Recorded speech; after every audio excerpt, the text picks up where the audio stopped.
Hi, this is Chico Resch. You are listening to the Let's Go Devils podcast on the Primetime Radio Network. Happy Devils Wednesday. Welcome to Game Day Live, presented by the Let's Go Devils podcast network and the Primetime Radio studios, along with Ann Crew Brew.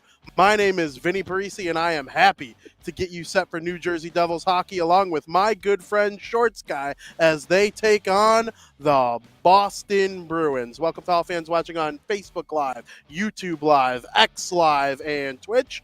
The Devils, they are coming off a tough loss to the Edmonton Oilers after winning a bunch of games in a row against these Boston Bruins, who have one of the best records in the NHL. Shorts Guy, how we doing? I'm doing good, Vinny. How you doing? Very, very good. I'm ready for this game today. It's a big one. Yeah, it's definitely a big one. It's a big test for this young team. For some reason, and I think it blows everyone's mind, how the Bruins continue to do what they do every single year, no matter what, is who the hell knows. But yeah. I'm like just partially Italian. I'll give you that. But still, it's like it's annoying, but it's a good test for this Devils team. I feel like we tend to play up to the teams we play and down to the teams we play. So, maybe tonight will be a good showing by this team, and we'll really see what this what this young team can do. Absolutely. The Boston Bruins are underdogs coming into this game, according to Vegas. All the sportsbook I looked at, the Devils were favored. Now, I think there are a couple reasons for that. One of them being the fact that there will be no Pavel Zacha. Devils fans are going to come at me. Well, who cares if Pavel Zacha that makes it easier to win? Actually, wrong. Pavel Zacha has been a pretty good player for the Boston Bruins. Not saying the Bruins won the trade. The Devils got Eric Holla, who has filled both teams got what they needed in that deal. But absolutely, I think the big kicker is the fact that Charlie McAvoy will not be suiting up for the Boston Bruins. He's one of the 5 best defensemen in the NHL. Your reaction to hearing that news? Well, twofold. One, I'm happy as hell he's not going to be on the ice playing against the Devils. 2, I'm really annoyed he's not going to be on the ice playing against the Devils because he is on my fantasy team. But this is to the benefit of the Devils tonight to not have such a good player like McAvoy, who I want to say is becoming a bit of a controversial player with the way he's played recently. But it's one of those advantages tonight that the Devils are going to have by the Bruins missing one of their top players. So we need to take advantage of that. We really need to jump on their D and see if we can't say, oh, well, you don't have McAvoy. Well, guess what? It's going to hurt you. And I almost just put him in my lineup. That would have been so stupid because I don't have him on IR. I don't have him on anyway. But yeah, it's the Devils got to seize this and take advantage of it and make sure that they pounce on the opportunity. 6 straight losses to the Boston Bruins have the New Jersey Devils. The last time they beat them was in 2021. The Devils were a significantly worse team than they are right now back in 2021 when they got that last victory over the Bruins, which that last victory over the Bruins kind of was the last of a nice little run against the Bruins. I remember they played them very well in that short year where there were only 56 games. There was the second half of the COVID, thing where I think they played their division 8 times or whatever it was, and that was all they played. Weird. The Bruins and Devils were division rivals that season. Very weird to think about, honestly, looking back. But, this is a game. The Bruins, they still have consequential players all over the ice. David Pastrnak is firmly in the MVP conversation. He's one of the best players in the NHL. And then you have Brad Marchand, 2 outstanding goaltenders. No matter who you face, you're getting a Vezina caliber guy on the other side. And they play a nice team game. So what do the Devils need to do to contradict such a strong opponent like that? If we play the game that we're capable of playing, we'll be right there with the Bruins. We have a high-powered offense that we can score on any goalie in the league. And the big thing for us is to play good, solid defense. We're going to need our goaltenders to come up big against this high-powered team that we're going to play against. Offensively, we're fine. I want to say it's a 1-to-1. If not, the Devils have that advantage offensively. It's on the defensive side of the game that we're going to really have to worry. both the defensive core and the goaltenders really going to have to start making some saves. Vitek Vanacek in net. You worried? Okay. No, because I don't know if either Vitek or Akira have really kind of stood up and said, "This is my net" yet. Vitek can play very well. Vitek played very well in Western Canada, as did Akira. I want to say that last game against Edmonton was really an example of this Devils team just being exhausted. Because what we talked about it last time, this team has 2 losses in the last 8 games, 6-2 or 6 and something like that recently. 6-2-0. 6-2-0. That's really not bad, and we've talked about it on the big show. We'll take these 3 wins, 1 loss, 3 wins, 1 loss. I don't know if you were going to bring it up a little bit later, but I did see that there were rumors that talks about bringing Gibson in is going to heat up. So now, with that being the case, and with the Ducks coming to town, let me see. We have the Ducks in town on Sunday. We have Boston tonight. They go on Saturday. And so now Vitek and Akira are going to be. They should be doing all that they can to say, "Yeah, no, you need to keep me and ship him. Ship him out." So, it's if these talks are heating up and he's on the East Coast, this could potentially be a move coming in. But again, we still don't address the defensive side of our game. Yeah, well, okay, so here's my thinking on it, and you are free to critique my thought and help maybe educate me because you're a goaltender yourself. I do like the idea of bringing John Gibson in. He's a tick below league average in terms of save percentage and goals against, but even though he's a significant upgrade in terms of league average and or not in terms of league average, he's a significant upgrade in terms of save percentage and goals against when it comes to the 2 New Jersey Devils goaltenders, and he plays behind arguably the worst team in the NHL. The Anaheim Ducks have slipped so bad in the last handful of weeks. They kind of had an okay start. They were fine in October and early November. I remember Mason McTavish and Leo Carlson. They were making outstanding plays, and Gibson was fine. But the fact that he's on the team with the second worst record in the NHL and his save percentage hasn't dipped below 900, it makes me wonder, like, okay, if you were put on this Devils team that's high flying and, probably not stout defensively, but certainly not Anaheim bad. Could you get a better version of John Gibson? He's only 30 years old. Could you bring Adam Henrique back in this trade to kind of help bolster the forward depth? Like, does this kind of become like a blockbuster-y type of deal? Or maybe I'm just a romantic who would love to see Adam Henrique back in a New Jersey Devils uniform. I don't know. There's all sorts of options that could go on with this, but I do think a move like that could help. I also think, okay, let's say they do make a trade for a defenseman, Tanev or Hanifin or one of those guys. Who do you take out? Because you got Siegenthaler, Marino, Ball, Nemec, Hughes, and Colin Miller. Who are you taking out? For Hanifin, you'd take out a bunch of them. For Tanev, is he definitively better than Colin Miller, who Luke Hughes has admitted he loves playing with so far? Like, I don't know. I'm cool with developing some of the teenagers and just being okay that they're going to make mistakes here and there. That's where a nice goalie would come in. Yeah. So as far as your assessments on the goaltender, it's Gibson has proven he can make a ton of saves and still do well, even in a loss. And there were multiple times last season where I would look at some of his stats, and I brought this up before, but there's a meme that's a tweet that's turned into a meme that if a goalie makes 40 plus saves and loses, he's allowed to pick one teammate and punch in the face. And Gibson has been in that situation multiple times. So yeah, that would definitely be an improvement. As far as the defenseman, if it seems to be with this New Jersey Devils team at this day and age, in this era of the New Jersey Devils, if a Hughes says he wants to play with you or play for you, you're staying in the lineup and you're staying employed by this team. It's kind of like the kiss of the Godfather, to where you're good. You're good. As far as who would I mean, my first, I guess it would be a mix between Ball and Nemec. as far as who you would insert at either of those two defensemen bringing in. I want to say that they would be the first two to drop, only because it just seems to be the most logical choice. Defensemen take longer to settle in and to grow, and to me, those seem like the two choices that I would pick between the two of them. I really don't know. I would lean towards Nemec since he is much less experienced, and maybe let him get some more game time in the AHL, and then bring him up later on. But you never know if we're going to trade for a defenseman and we're going to bring someone in.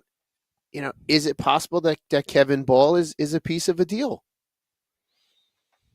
I would say it is possible. I absolutely would say it's possible. And you know what? You can argue. I talked about this on my podcast right before we went live here. I think Seamus Casey is the second best defenseman in college hockey right now. I really would only take Lane Hudson, who's a Montreal Canadiens draft pick. He plays for Boston University. Obviously, Seamus Casey is eating up all of Luke Hughes' old minutes at Michigan. That's a guy you're going to want to insert in the lineup eventually at some point too. And there's going to be mistakes made. We are not close to the New Jersey Devils in their final form, like their cup final form. They haven't reached final boss mode yet. And I maybe I'm in the minority. I'm cool with running out Hughes and Nemitz and Ball and however long you got to have these teenagers or 20-year-olds until they figure it out and become stars. Because if you told me in 2026, Nemitz and Hughes are the Eastern Conference version of Makar and Taves, what the Colorado Avalanche has, maybe Luke Hughes is a tick below Cale Makar, but maybe Shimon Nimitz is a tick above Devin Taves. And it's a very similar type of pair. I would not be surprised even slightly. And a lot of that could come as a result of this season being a developmental year while trying to win at the same time. If you go on a magical run, good for you. But in the long term, I think there's so much good happening with this team with their young players. And I think getting a goaltender that everybody is super confident in all the time would make that process even easier because they probably would win a little more along the way. Yes, and I don't disagree, but I also look at it from the goaltender standpoint. Like, you want to have a defensive core in front of you that you can trust, Yes. and that it's going to do what you need to do. So that's always that's always my point of view is from the net out, because when you have a defensive core that's a little shaky in experience, it makes you have to think about two possible situations for a play coming down in front of you, like a 2-on-1. Like, if you're expecting the shot, but they're not really proficient at blocking that pass, and that pass gets through, it's a hell of a situation. But yeah, to kind of, it's very hard to remove that part of me from my thought process, because I'm so used to standing between the pipes and seeing the net seeing the rink from my net all out. However, you are right, though.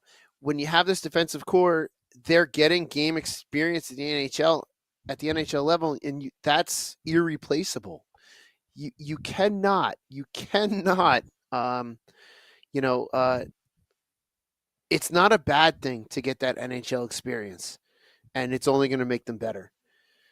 So there's a plus and a minus to it. There's an argument for either side, and it almost seems like the Devils are leaning towards let's let these kids grow and make a couple mistakes, and we'll go with it. It's you're right. It's like the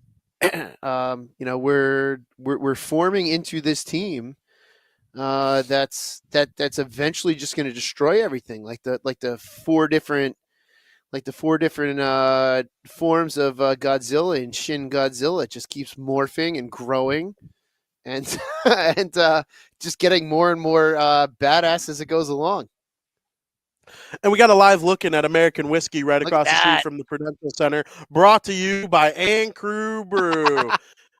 Ann Crew Brew. Join our crew today and drink an Ann Crew Brew, where we make winning memories together, one crew at a time. Ann Crew Brew. Live look at American whiskey. Hopefully all the people there are enjoying themselves and having a good time.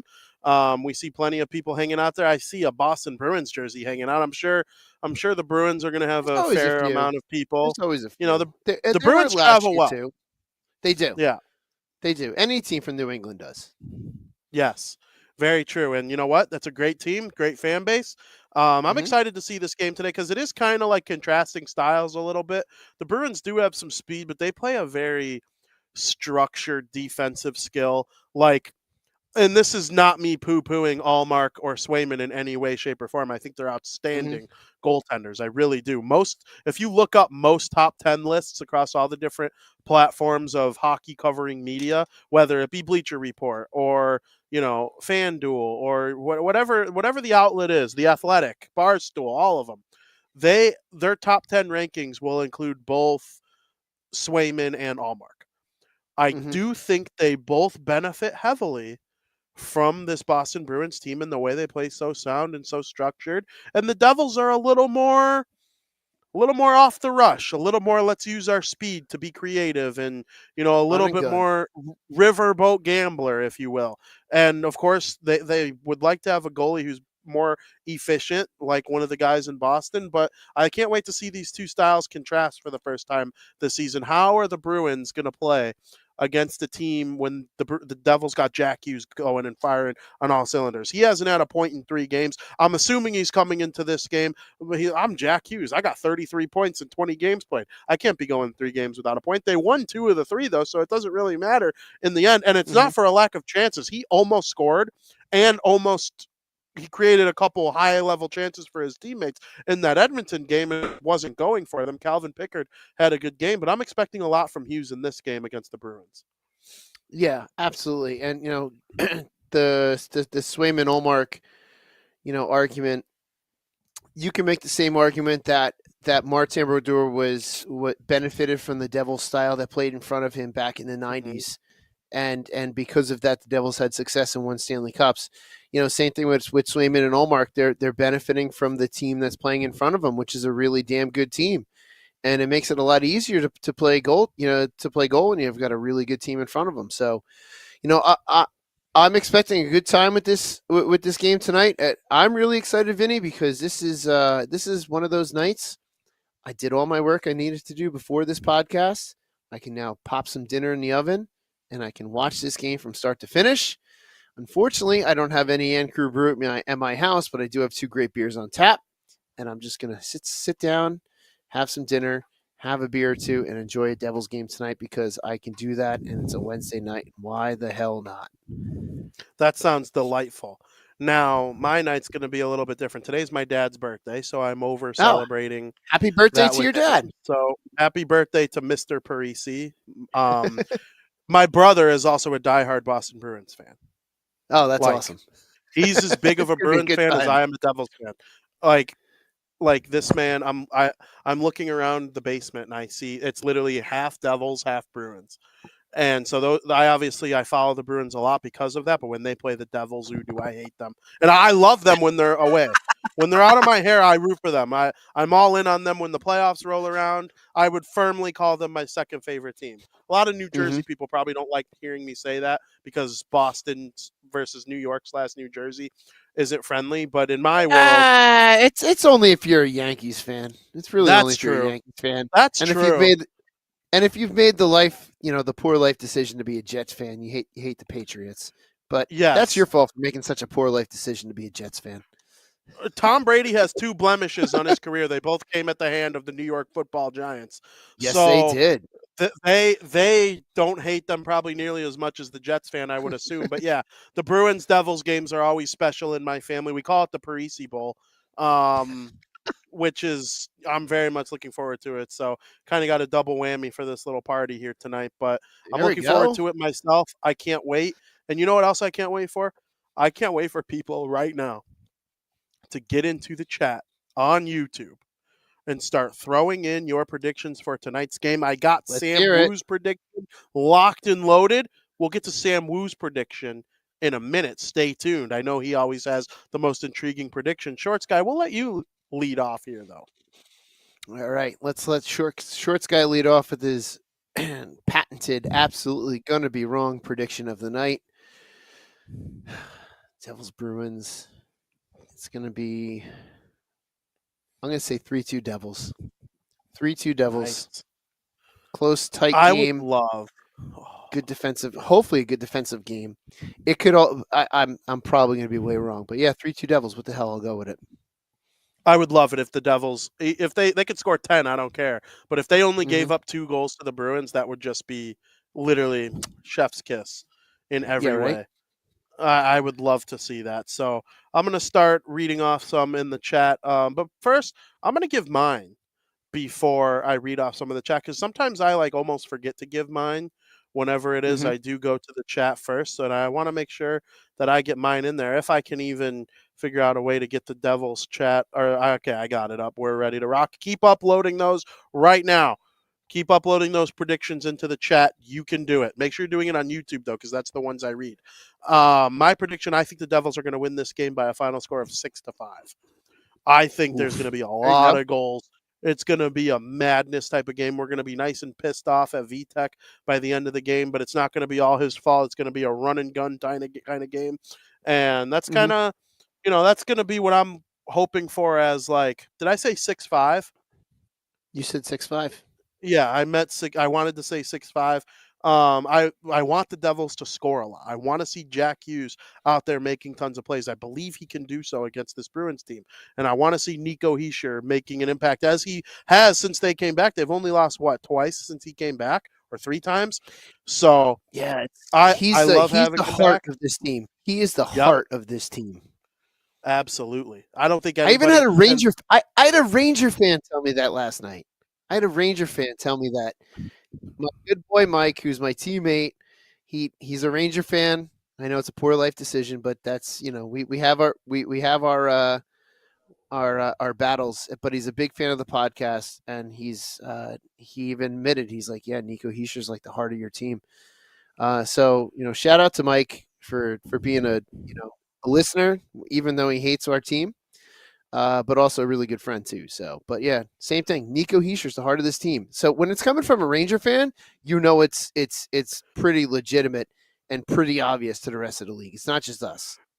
And they like crapping on Hischier too for whatever reason, because it's easier to target him than Jack Hughes, because Jack Hughes puts up extra points. Like he's got to Mm-hmm. tick above everybody else in terms of points. You making fun of him is kind of, it just makes it seem like you don't watch hockey.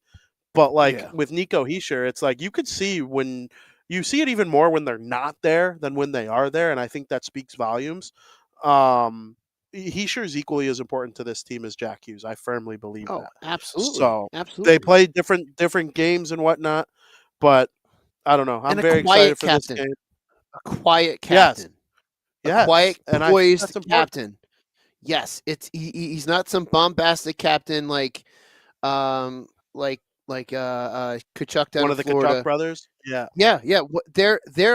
And that's fine, and that works for them. That works for their team. Very loud, yep. bombastic captains. That's not Nico Hischier. He's a very quiet captain. Probably the type of captain that they were hoping Elias would be, but he just wasn't. Not every player, not every great player is just meant for that leadership role. They're there to do what they do, and that's not a knock on Elias by any means. But Nico Hischier is a very quiet captain, leads by example, does what he has to do. When he speaks, and everyone listens. So that's what you want. Patrice Bergeron, since they're playing the Bruins, think fair comparison. They're fair, very fair. Like we're gonna see Nico win a Selke or two at some Yes, point I over think the so. course of his career, potentially more than two. I hope more than two. But he will be a Me too. Selke winner, a multiple Selke winner by the end of his career. And then 13 will go up in the rafters, just like 86, just like 43. It's just gonna happen, and then eventually 18. I know I'm like getting way ahead of myself, but like Selke trophies could be the key to the Hall of Fame for Nico Hischier. If he plays Could be, 1,500 could games, be. if he plays 1,500 games and has 1,000 points, but he has 3 Selkies, a Stanley Cup, and one other miscellaneous award, a Lady Bing or something, probably a Hall of Famer. So Yeah, you and know, it's it's possible he could also because he's going to win more than just one Stanley Cup. He could be one of those dark horse Conn Smythe winners. One of those Conn absolutely. Smythe one of those Conn Smythe winners that's not the obvious choice, like Jack or Brat or someone that's doing all the scoring, but he could potentially be one of those Conn Smythe winners. You're like, holy crap, yeah, that was a really good choice because he did this, and this, and did off the puck play, set up the plays. He was the pass before the pass, which led to that goal. Yeah, absolutely. That could be his key to the Hall of Fame. That and at least 3 Stanley Cups. Absolutely. Oh my God, I don't even know what I would do. Max says 3-2 Devils.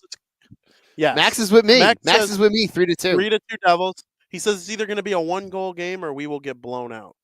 So hopefully I hope we don't get blown out. Hopefully it's the former. Mark says 4-2 Devils. Timo with the game winner. Selecta says 3-2 Devils. Dubs says 4-3 Devils in overtime. Psychic Firefighter says 5-4 Devils. Hopefully you actually are psychic. Wouldn't that be cool? Because that would mean the Devils win. And our great pal and fellow co-host, Sam Wu, predicts that the Devils will win 4-3. So a very conservative, actually realistic prediction here from our friend Sam Wu. Yeah. That's not a Sam Wu prediction. That's not a Sam Wu style prediction. No, not at all. And if you're looking for more Sam Wu content in your life, which what kind of moron isn't? Why would you not? Why would you not want more Sam Wu content in your life? Literally only morons, I think.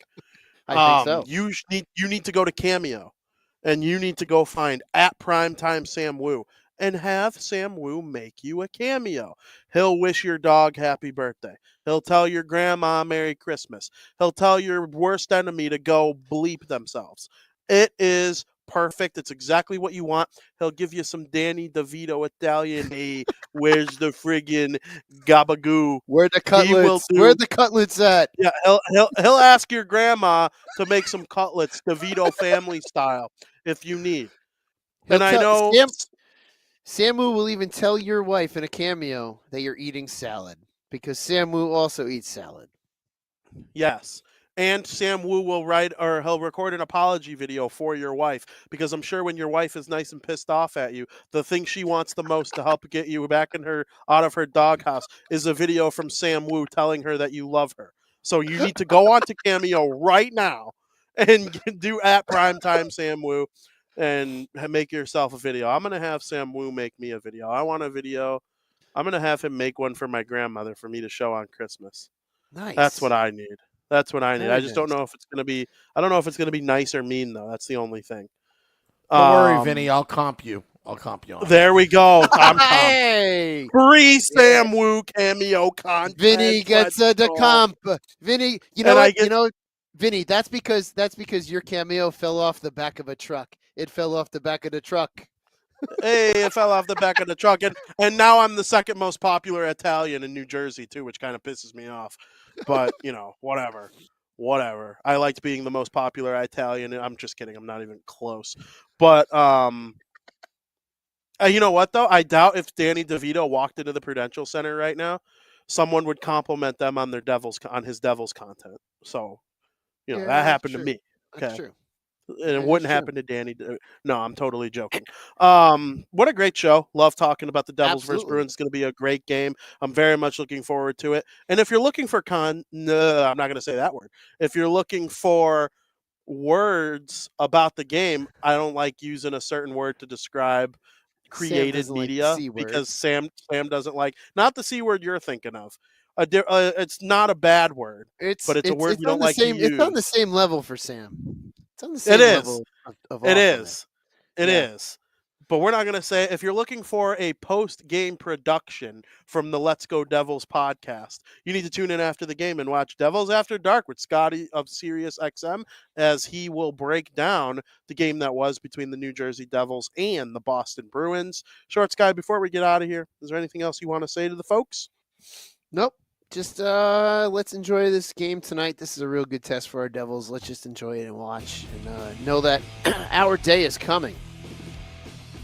Absolutely. Very much looking forward to it. I hear some music that is not the typical music, but guess what? It's nice and grungy, and we're getting ready for some liquid metal with Scotty of Sirius XM as he's going to break down a huge New Jersey Devils win over the Boston Bruins. And as the great Sam Wu always says, let's Go Devils.